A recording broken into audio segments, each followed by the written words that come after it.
All right, we're now going to take a look at the daily life for the average Palestinian in Gaza today.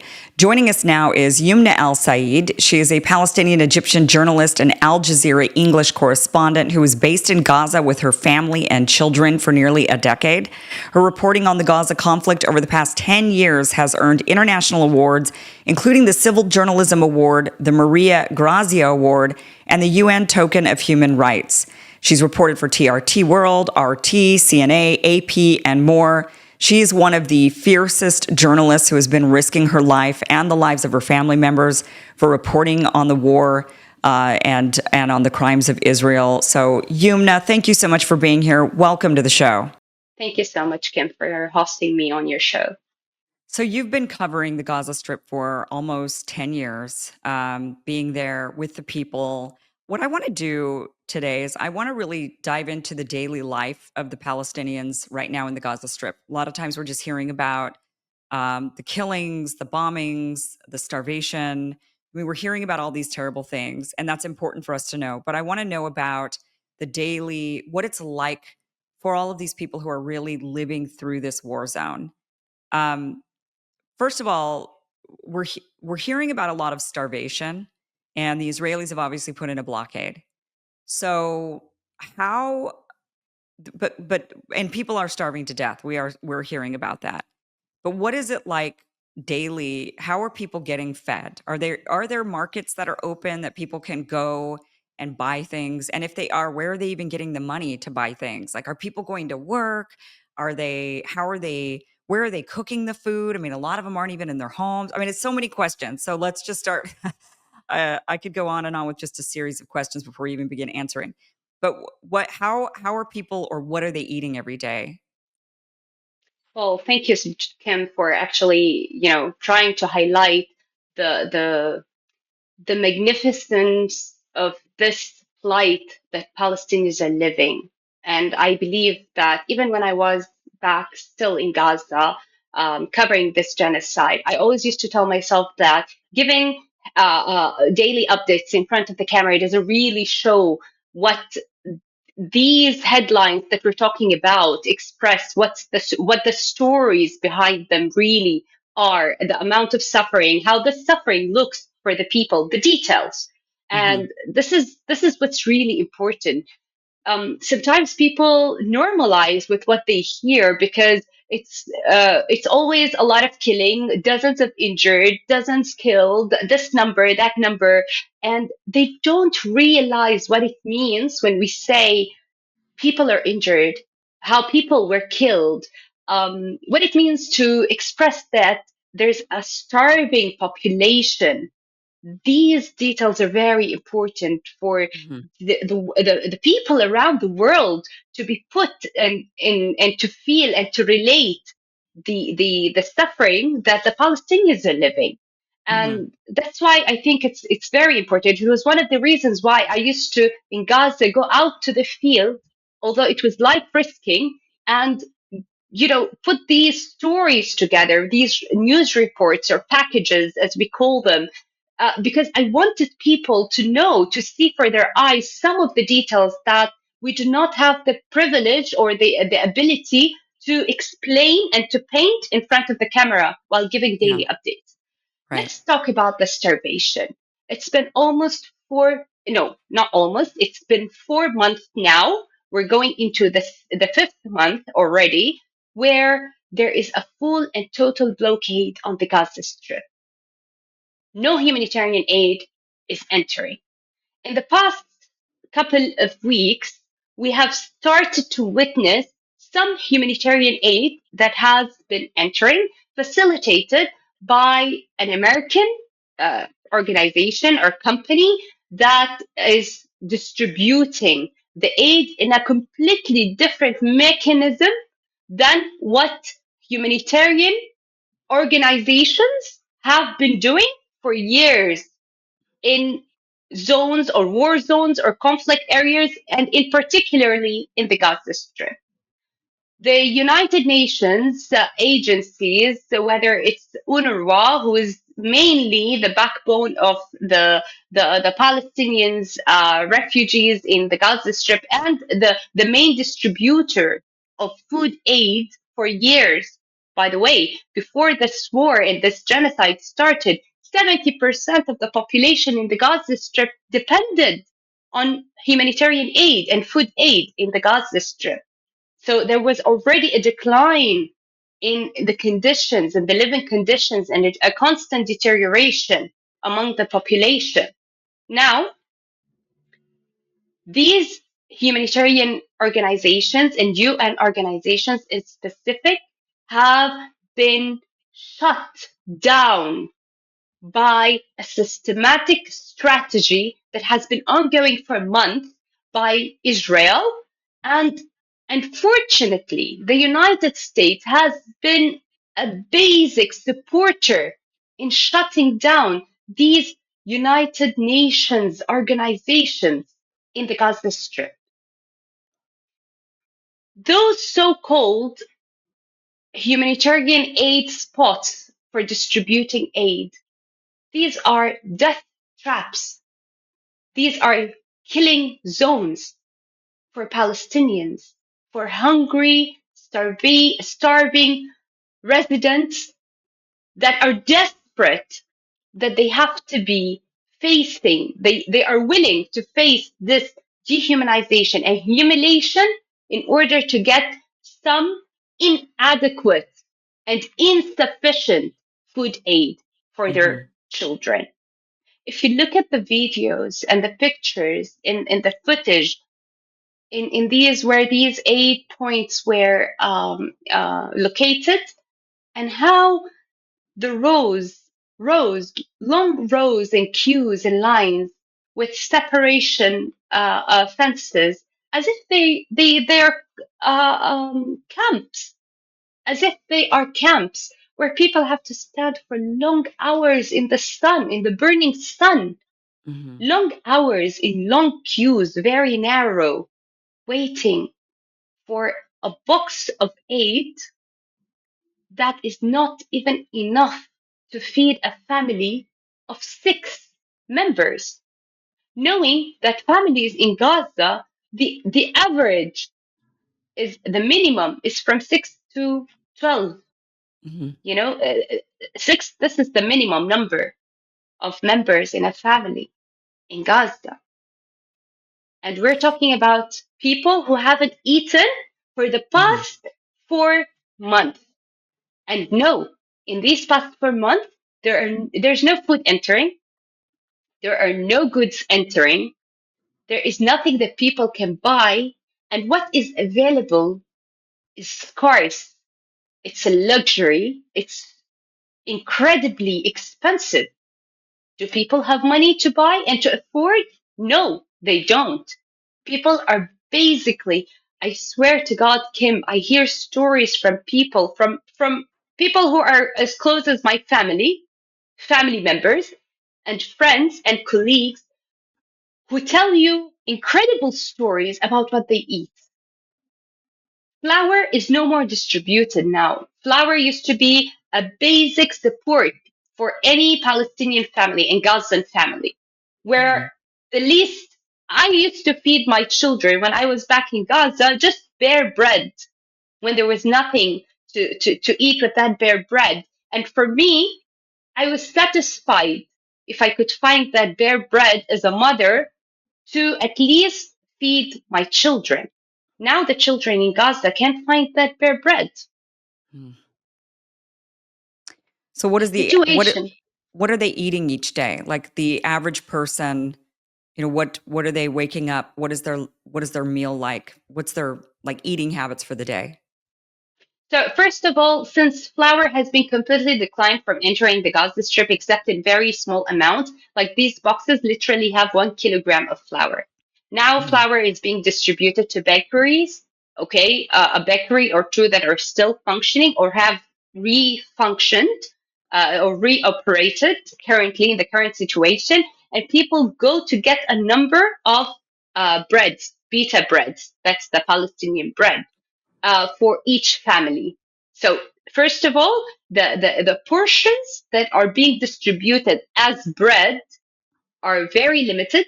They are not enough for each family. So if a child needs to eat two pieces or two loaves of that pita bread, they might not find because the amount that's being distributed is not enough for everyone. They have to Right. stand in long queues and long lines for hours to be able to get that bag of bread, which is not enough for all the people who are standing and waiting in that line and that queue. People have to go through the burden of waiting, fighting, pushing, sending their children because they are desperate for any kind of food that they can get. Lentils. Lentils now are just basically cooked with water. Onions. Onions are a luxury now. They sell onions per onion and garlics per garlic, and they are extremely expensive. Very in very like prices that you can't actually imagine. Like they Hmm. tell me that one onion is worth 50 shekels. 50 shekels is something like almost $10, Oh, geez. which is like, who is going to buy that? Who has the money to buy that? Okay, like I haven't calculated it exactly, but I'm looking at it. yeah, How many 330 shekels? shekels is $100. That's 300 and 330 shekels is $100. it's a little actually more like yeah, like 350 is like a dollar is a dollar. 350 is Exactly. $100. Yeah. 350 Yeah. is 100. Okay, now it's 350. It's back then when I was there, it was 330 still. So you see the point is also people don't have money. People are not, there's no money. There are no banks operating. There are no ATMs operating. There's no electricity or solar panels for the ATMs to operate. There's no money in the territory for people to get cash. When we transfer money to families, and I'm talking about everyone who's out of Gaza now, trying to transfer money for their families in Gaza. They transfer that money on the mobile app, bank app, and they don't, the people or the families in Gaza, they don't get it as in cash. They try to get whatever they can in goods with Mhm. very high interest, interest up to 40%, 40% interest. And we're talking about prices that are uh, basically $100 now doesn't, if you're going to cut Yeah. off 40% of $100, what is going to be left of it and what is it going to be able to buy in Gaza? Right. People are literally starving. And those who are out of Gaza are not living in conditions that are very good or stable conditions to be able to even, help their families inside Gaza. Let's not forget that Palestinians in exile, mostly in Egypt, are with no permits, no work permits. They can't work. They live on their own expenses. So it's a very dire situation. Yeah. So explain that to us a little bit more because that it does sound really dire. So the people when you said that the flour is being distributed to the bakeries and people have to stand in these long lines for hours to get some of the loaves of the pita bread. When they get to the front of the line, do they have to pay for the pita bread or is that distributed to them at no cost?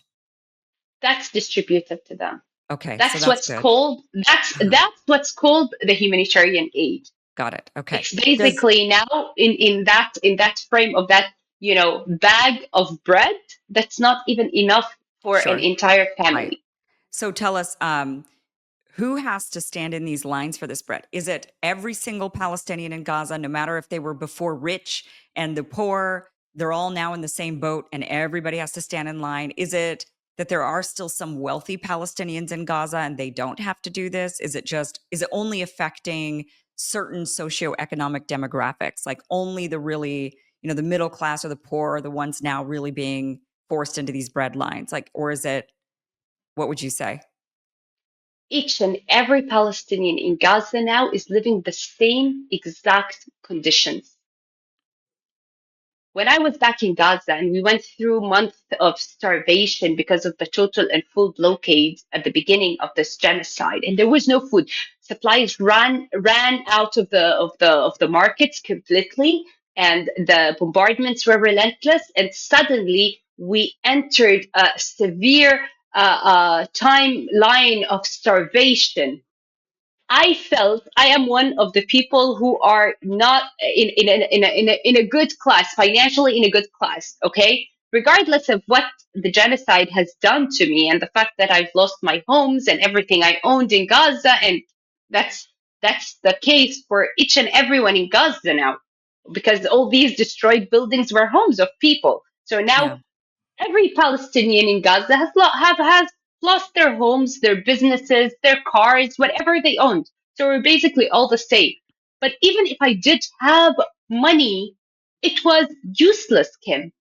I couldn't spend that money to buy anything for my children, because if there's no flour, so there's no bread. So no matter how much money you have, where are you going to get it from? Yeah. And the fact that the prices are soaring, no matter how much money you have, it's always not enough. Okay. You're So always then, feeling the fact that there is a huge gap yeah. between the reality on the ground and what you used to be. So you're seeing in these lines, it's kind of like a great equalizer. Like wealthy Palestinians and poor Palestinians are all standing in these bread lines together. Wealthy Palestinians or poor Palestinians have all become poor Okay. Palestinians. Okay. Maybe just the poor have become poorer. Uh-huh.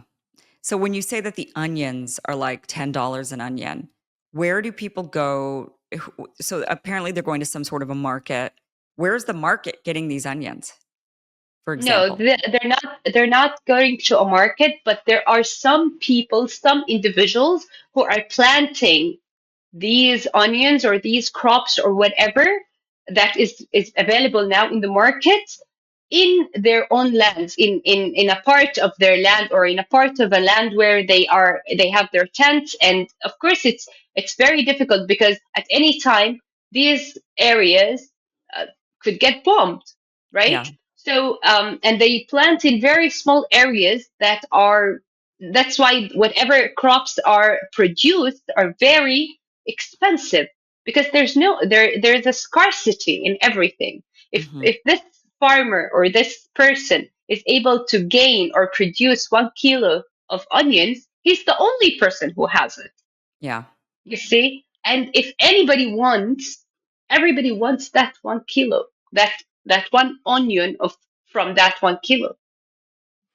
Right. So when so then the person puts them up for sale and is able to collect money from people, but the money that the people are getting. So are there people working at all? Are there any services? The daily life of the Palestinian in Gaza, when they wake up and they go outside for the day, or they're maybe already sleeping outside and whatever, right? When they're walking around and it's daytime, what does it look like? Are there any shops open? Is there anything? I mean, what is there to do all day? If you don't, do they go to work still? Do the kids go to school? Are there any markets or shops at all that are open? Like, what does the daily life look like? Kim, first of all, most of the shops and the buildings in so many areas in Gaza Strip, across the Gaza Strip, are completely destroyed. So Yeah. it's not like now. I used to, when I was displaced in Khan Yunis, for example, there was a market in Khan Yunis. It has been completely wiped out.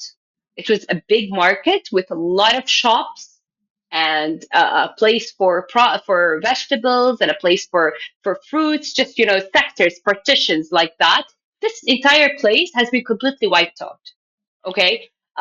People are using, if there's a kind of building or even like a building that's still standing, or even if it's a store or whatever it is, people would rather live in it than live in a tent. There are no supplies, there are no goods to be sold in these areas anymore. So they are useless to be shopped, what they used to be. Those that are still standing and are still available are still also useless now, because basically there's nothing to sell in them. Yeah. Whatever is being distributed, if there is any amount of aid that is able to enter, like now, like these parcels that are entering now, although they are insufficient, they are not enough. They they're barely even, they are barely a drop in an ocean of need for the Palestinians. But at least it's something that is still keeping people alive, you know? Mhm. And it's not even keeping them alive, Kim. I mean, it's not enough. I swear to God, just 2 days ago, I was speaking to a very dear friend of mine, and he told me, Yumna, my 5-year-old woke up in the middle of the night crying, hungry, and I didn't know what to do. I went around trying to find him anything to eat. He told me I found one of these feta cheese packs that used to be sold before the genocide for 2 shekels. I bought it for 70 shekels. Wow. It was one of the things that were, available in that parcel, in that food parcel, a small pack. It used to be the price of 2 shekels. He told me I got it for 70 shekels because I'm desperate. I Mhm. can't, like, my child is crying and I can't find anything to feed him except for that. It's to this point and even worse. And he's one of the people who can find that 70 shekels to get that useless pack of cheese that is not enough for it to feed anyone. Hey guys, thank you for watching this clip from the full Kim Iverson show, which you could check out Monday through Friday, 5 p.m. Eastern at KimIversonShow.com. See you there.